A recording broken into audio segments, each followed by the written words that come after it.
तो एपिसोड की स्टार्टिंग में दिखाया जाता है कि क्विंसी ब्लड लेक के अंदर डीमन एम्परर की ब्लड लाइन एनर्जी को एब्जॉर्ब करते हुए अपनी पावर को बढ़ा रहा होता है। वहीं पर बाहर बैठे एल्डर यू रिचुअल के खत्म होने का इंतजार कर रहे होते हैं। तभी होली माउंटेन की वह लड़की उस जगह पर आते हुए बोलती है, साओयू, तुम्हें क्या लग रहा था तुम मुझसे बचकर भाग सकते हो? तो अब यहाँ पर तुम्हारा खेल खत्म हुआ, मरने के लिए तैयार हो जाओ।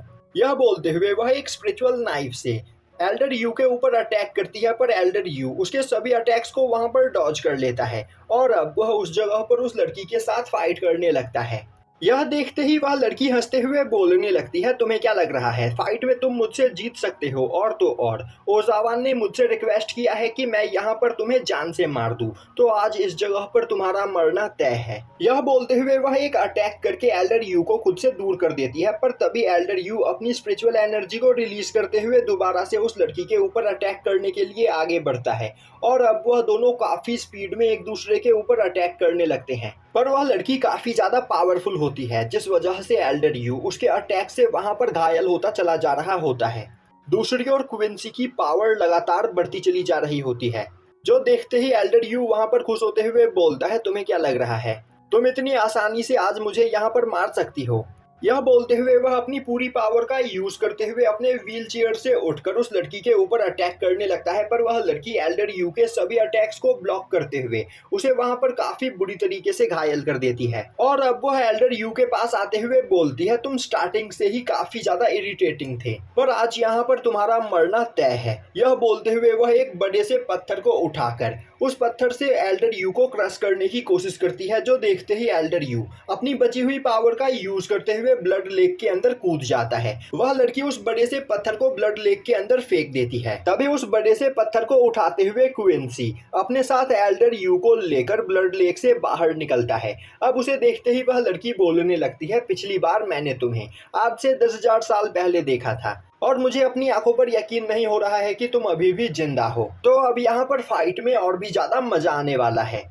तभी क्विंसी उस बड़े से पत्थर पर एक अटैक करते हुए उसके छोटे छोटे टुकड़े कर देता है और अब वह उन सभी छोटे टुकड़ों को काफी स्पीड में उस लड़की के ऊपर फेंकता है। तभी वह लड़की हंसते हुए बोलती है, तुम्हारी पावर भी यहाँ पर पहले से काफी ज्यादा बढ़ गई है, तो सच में यहाँ पर अब काफी ज्यादा मजा आने वाला है, तो मुझे यहाँ पर हमारी फाइट का इंतजार रहेगा। यह बोलते हुए वह वहां से गायब हो जाती है। अब क्विंसी एल्डर यू को देखते हुए बोलता है, तो आप अभी भी यहाँ पर जिंदा हो, यह देखकर मैं काफी ज्यादा खुश हूँ। दूसरी ओर हमें डेवल्स के होम टाउन में सुयांग को दिखाया जाता है, जो कि एक जगह पर बैठा चाय पी रहा होता है। वहीं पर उसके सामने एक गर्म पानी के टब में बैठा डीमन एम्परर नहा रहा होता है। तभी उसे कुछ अजीब सा फील होने लगता है और अब वह बोलता है, आखिर अचानक से मेरा खून उबलने क्यों लगा है? शायद से यह सब कुछ इस गर्म पानी की वजह से हो रहा होगा। दूसरी ओर एक जगह पर बैठा वुडन गाय कुछ मेडिसिन बना रहा होता है। तभी टियानसिया रेस्टोरेंट की ओनर उसके पास जाते हुए बोलती है, तुमने यहाँ पर मेरी और मेरे सभी साथियों की बहुत ही ज्यादा मदद की है, इसके लिए हम सभी तुम्हारे शुक्रगुजार हैं। वुडन गाय बोलता है, मैंने यहाँ पर कुछ भी नहीं किया, मैं बस अपने मास्टर के ऑर्डर को फॉलो कर रहा था।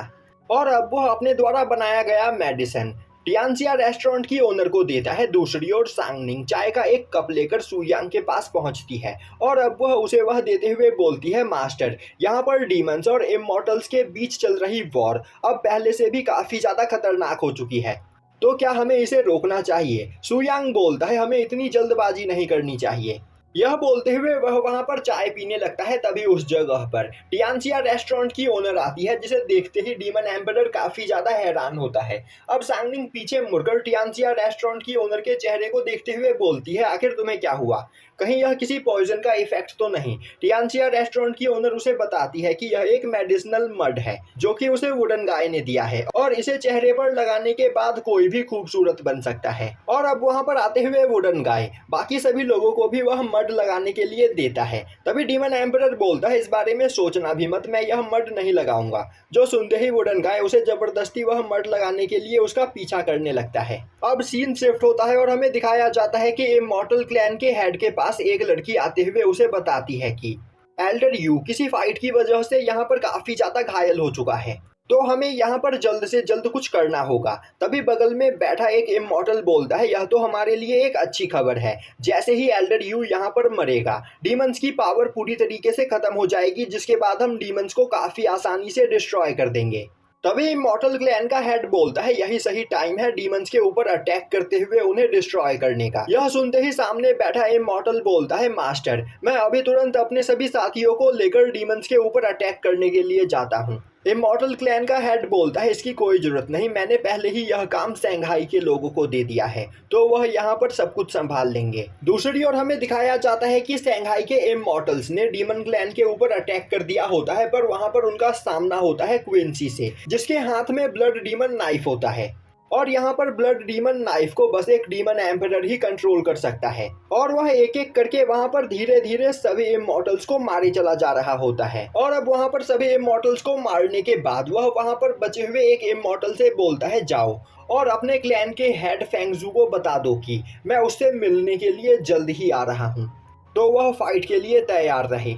दूसरी ओर हमें चू यांग और कॉमेट को दिखाया जाता है जो कि एक फॉरेस्ट में घूम रहे होते हैं। वहीं पर चू यांग बोल रही होती है मुझे पता चला कि एल्डर यू यहाँ पर काफी ज्यादा घायल हो चुके हैं, तो अब यहाँ पर हम डीमंस को बेवकूफ बनाकर उनसे और भी पैसे नहीं लूट सकते हैं। कॉमेट बोलता है यही सही टाइम है, हमें मास्टर के पास जाकर उन्हें इन सभी चीजों के बारे में बताना चाहिए। तभी चू यांग बोलती है कॉमेट, तुम टियान सेक्ट के सबसे ज्यादा पावरफुल डिसाइबल्स में से एक हो, पर इसके बावजूद तुम मास्टर के फेवरेट क्यों नहीं हो? क्या तुम्हें इस बारे में पता है? क्योंकि आज तक तुमने कभी मास्टर को इम्प्रेस करने की कोशिश ही नहीं की। एक बार सोचो, अगर हम मास्टर के लिए काफी सारे ट्रेजर्स और पैसे लेकर जाए तो वह हमसे कितना ज्यादा खुश होंगे और हमारी यहाँ पर कितनी ज्यादा तारीफ करेंगे। कॉमेट बोलता है मुझे पैसों और ट्रेजर्स में कोई भी इंटरेस्ट नहीं। चू यांग बोलती है पर मास्टर को तो इसमें इंटरेस्ट है, तो फिर क्यों ना मास्टर को खुश करने के लिए हम यहाँ पर और भी ट्रेजर्स और पैसे इकट्ठा करें। अब यह सुनते ही कॉमेट चू यांग के पास आते हुए बोलता है तो मुझे बताओ आखिर यहाँ पर तुम्हारे पास क्या प्लान है। चू यांग बोलती है हम इस जगह पर पिछले कई दिनों से डीमंस के लिए काम कर रहे हैं, जिस वजह से हमें डीमंस के कई सारे सीक्रेट्स के बारे में पता चल चुका है। तो एक बार सोचो, अगर हम इन सभी सीक्रेट्स के बारे में इमॉर्टल्स को बता दे तो इन सीक्रेट्स के बदले वह हमें कितना पैसा देंगे, और इस तरह से हम डीमंस और इमॉर्टल्स दोनों को ही लूटकर अपनी जेबें भर सकते हैं। अब कॉमेट को यह प्लान कुछ ठीक नहीं लगता है और वह वहां पर चू यांग को समझाने की कोशिश करता है, पर चू यांग जबरदस्ती कॉमेट को पकड़ते हुए अपने साथ इमॉर्टल क्लैन की ओर लेकर जाने लगता। अब दिखाया जाता है कि होली माउंटेन की वह लड़की होली सन साओजू के साथ एक जगह पर खड़ी होती है। वहीं पर वह बोल रही होती है साओजू, क्या तुम मुझसे गुस्सा नहीं हो? मैंने तुम्हारे कहे अनुसार डीमन एल्डर यू को नहीं मारा, और तो और अब इस जगह पर क्विंसी भी एक डीमन एम्परर बन चुका है। साउजू बोलता है आखिर मैं तुमसे गुस्सा क्यों होऊंगा, इसमें तुम्हारी कोई भी गलती नहीं है। वह लड़की बोलती है अगर वह चाहती तो अपनी पूरी पावर का यूज करते हुए एल्डर यू को मार सकती थी, साथ ही साथ वह क्विंसी को भी डीमन एम्परर बनने से रोक सकती थी, पर उसने यह सब कुछ नहीं किया और अब इन सभी चीजों को यहाँ पर साउजू को संभालना होगा। साउजू बोलता है मैं यहाँ पर यह सोच रहा हूँ कि क्विंसी अब एक डीमन एम्परर बन चुका है, जिस वजह से उसकी पावर काफी ज्यादा बढ़ गई होगी, तो क्या मैं फाइट में उसे हरा पाऊंगा? और क्या पता उससे फाइट करने के दौरान मैं ब्रेक थ्रू करके फॉर्मर एम्परर रैलम पर पहुंच जाऊं। तभी वह लड़की आगे बढ़ते हुए बोलती है तुम्हें इस बारे में सोचकर परेशान होने की कोई जरूरत नहीं, तुम बहुत ही ज्यादा पावरफुल हो, तो तुम क्विंसी को काफी आसानी से हरा दोगे, और तो और अगर फाइट के दौरान तुम्हें इसमें कोई प्रॉब्लम भी आई तो तुम्हारी मदद करने के लिए मैं यहाँ पर मौजूद हूँ। अब साउजू बोलता है क्विंसी और एल्डर यू हमारे काफी अच्छे दोस्त हुआ करते थे, तो अगली बार होने वाले फाइट में तुम उन्हें अपना दोस्त समझकर उन पर रहमी मत दिखाना। मैं चाहता हूं कि अगली बार होने वाली फाइट में तुम बिना रहम किए उन दोनों को जान से मार दो। वह लड़की बोलती है तुम्हें इस बारे में सोचकर परेशान होने की कोई जरूरत नहीं, आगे मैं सब कुछ संभाल लूंगी। यह बोलते हुए वह वहां से जाने लगती है, पर तभी वह रुक जाती है और बोलती है साउजू कहीं तुम यहाँ पर मुझसे कुछ छिपा तो नहीं रहे हो? तभी उसे कुछ सेंस होता है और अब वह गुस्से में बोलती है आखिर किसकी हिम्मत हुई बिना हमारी परमिशन के हमारे ट्रेजर हाउस में जाने की। अब हमें दिखाया जाता है कि होली माउंटेन के ट्रेजर हाउस में वह दोनों स्पाई लुओ और डोंगमी के साथ चोरी करने के लिए आए हुए होते हैं। वहीं पर ट्रेजर हाउस में मौजूद जेम्स और वेपन्स को देखकर उन दोनों स्पाई की आंखें फटी की फटी रह जाती है और वह दोनों इतने ज्यादा खुश हो जाते हैं कि वह चिल्लाते हुए बोलने लगते हैं अगर यह सभी ट्रेजर हम यहाँ से चुरा लें तो हम इस पूरे रैलम में सबसे ज्यादा अमीर इंसान बन जाएंगे। तभी लुओ आगे बढ़ते हुए बोलता है मैंने तुम लोगों को कितनी बार कहा है कि इतनी जल्दी ट्रेजर्स को देखकर खुश मत हुआ करो, और अगर तुम मेरे साथ इसी तरह काम करते रहोगे तो तुम्हारे पास इससे भी कहीं ज्यादा कीमती ट्रेजर्स इकट्ठा हो जाएंगे। तभी डोंगमी हंसते हुए आगे बढ़ते हुए बोलता है यह तो बस मामूली से कुछ ट्रेजर्स है। जब मैं मास्टर जू के साथ काम किया करता था तब इससे 1 लाख गुना ज्यादा मात्रा में कीमती ट्रेजर हमारे पास मौजूद थे। और तभी डोंगमी की नजर ट्रेजर हाउस में रखे हुए एक पोस्टर पर पड़ती है, जिसे देखते ही वह काफी ज्यादा हैरान हो जाता है, क्योंकि उस पोस्टर में मास्टर जू की तस्वीर बनी हुई होती है। और अब लुओ बोलने लगता है, आखिर इस जगह पर मास्टर जू की तस्वीर क्या कर रही है। तभी वहां पर आते हुए साउजू बोलता है, अगर तुम लोग चाहो तो इस ट्रेजर हाउस में मौजूद सभी ट्रेजर अपने साथ लेकर जा सकते हो, बस उस तस्वीर को नीचे रख दो, क्योंकि वह तस्वीर मेरे लिए बहुत ही ज्यादा कीमती है। तभी साउजू के पीछे से वह लड़की आते हुए बोलती है, तुम लोगों को क्या लग रहा था कि तुम हमारे ट्रेजर हाउस से चोरी करके यहाँ से बचकर निकल जाओगे। अब वहाँ पर होली सन साउजू को देखकर वह दोनों स्पाई काफी ज्यादा डर जाते हैं। तभी डोंगमी बोलता है, होली सन साउजू, आखिर तुम्हारा टियान सेक्ट के साथ क्या कनेक्शन है। मैं कई हजार सालों से यहाँ पर मास्टर जू का डिसाइपल रहा हूँ और काफी लंबे टाइम तक मैंने उन्हें फॉलो किया है, पर इसके बावजूद मैंने कभी यह नहीं सुना कि कोई होली सन साउजू भी मास्टर जू का डिसाइपल है। तो मुझे बताओ कि आखिर तुम कौन हो और यह फोटो तुम्हारे पास क्या कर रही है। साउजू बोलता है, यह फोटो मेरे लिए बहुत ही ज्यादा कीमती है और अब तक तुम लोगों को मेरा इंट्रोडक्शन नहीं पता है। मैं हूँ स्काई ब्लू लॉर्ड। तो शांति से उस फोटो को नीचे रखो और यहाँ से निकल जाओ, वरना बहुत पछताओगे। यह सुनते ही डोंगमी गुस्से में बोलता है, आखिर तुम खुद को समझते क्या हो। यह बोलते हुए वह साउजू के ऊपर अटैक कर देता है, पर वह लड़की बीच में आते हुए डोंगमी के अटैक को ब्लॉक कर लेती है। जो देखते ही लुओ भी उसके ऊपर अटैक करने की कोशिश करता है, पर वह लड़की लुओ और डोंगमी दोनों के ही अटैक्स को एक साथ वहां पर ब्लॉक कर लेती है। और अब वह बोलती है, तुम दोनों यहाँ पर मुझे गुस्सा दिला रहे हो। वैसे क्या तुमने कभी टाइगर ट्री गॉड के बारे में सुना है।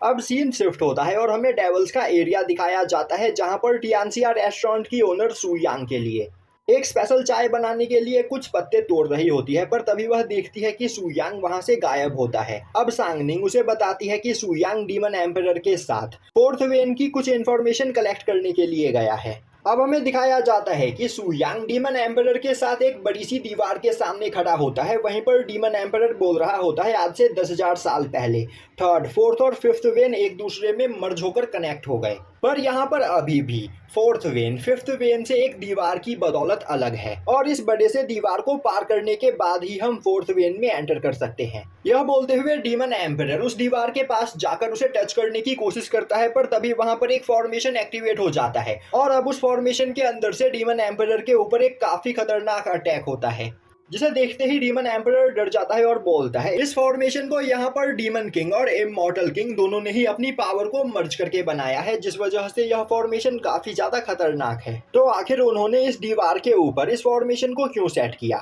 मुझे यहाँ पर कुछ गड़बड़ लग रही है। तभी सू यांग आगे बढ़ते हुए अपनी पावर का यूज करके उस फॉर्मेशन को डिस्ट्रॉय कर देता है और अब वह डीमन एम्परर के साथ फोर्थ वेन में एंटर करता है। अब सू यांग और डीमन एम्परर जैसे ही फोर्थ वेन में पहुंचते हैं, वह देखते हैं कि फोर्थ वेन पूरी तरीके से डिस्ट्रॉय हो चुका होता है। साथ ही साथ वहां पर एक ईवल डार्क वायरस फैला हुआ होता है, जिसके कांटेक्ट में आते ही कोई भी चीज डिस्ट्रॉय हो सकती है और अब उस ईवल एनर्जी की वजह से वहां पर सू यांग भी इन्फेक्टेड हो जाता है, पर वह अपनी पावर का यूज करते हुए अपनी बॉडी को वहां पर ठीक कर लेता है। पर तभी वह देखता है कि डीमन एम्परर की पूरी बॉडी को उस ईवल एनर्जी ने घेर लिया होता है और वह धीरे धीरे उसकी बॉडी को डिस्ट्रॉय करते चले जा रहे होते हैं। अब यह देखते ही सू यांग मांटाऊ को बाहर बुलाता है और अब मांटाऊ आगे बढ़कर अपनी पावर का यूज करते हुए डीमन एम्परर को उस ईवल एनर्जी से बचाता है। अब डीमन एम्परर बोलता है, मास्टर आखिर इस जगह पर चल क्या रहा है। यहाँ पर चारों ओर इतनी ज्यादा मात्रा में ईवल एनर्जी मौजूद है, जिसे सेंस करके मेरी रूह कांप रही है।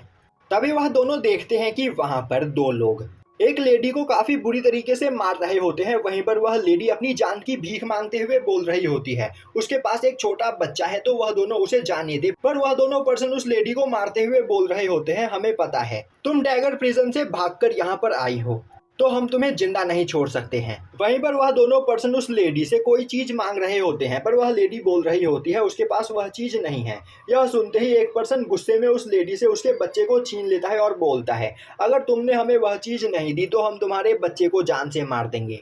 तभी सू यांग और डीमन एम्परर उनकी ओर आगे बढ़ते हैं। वहीं पर डीमन एम्परर बोल रहा होता है, पता नहीं क्यों हमेशा ताकतवर लोगों को अपने से कमजोर लोगों को बुली करने में मजा आता है और यह देखकर मुझे बहुत ही ज्यादा गुस्सा आता है। अब एक पर्सन सुयांग को देखते ही गुस्से में उसके ऊपर अटैक कर देता है। तभी सुयांग अपने एनर्जी प्रेशर का यूज करते हुए उस पर्सन की बॉडी के छोटे छोटे टुकड़े कर देता है। यह देखते ही उस पर्सन का साथी काफी ज्यादा घबरा जाता है और बोलने लगता है, आखिर तुमने यहाँ पर मेरे साथी के साथ क्या किया? मैं देख पा रहा हूँ कि तुमने यहाँ पर काफी ज्यादा मात्रा में स्पिरिचुअल वाटर को एब्जॉर्ब किया है, तो तुम्हारे पास जितना भी स्पिरिचुअल वाटर बचा हुआ है उसे मेरे हवाले कर दो, वरना मैं इस बच्चे को मार दूंगा।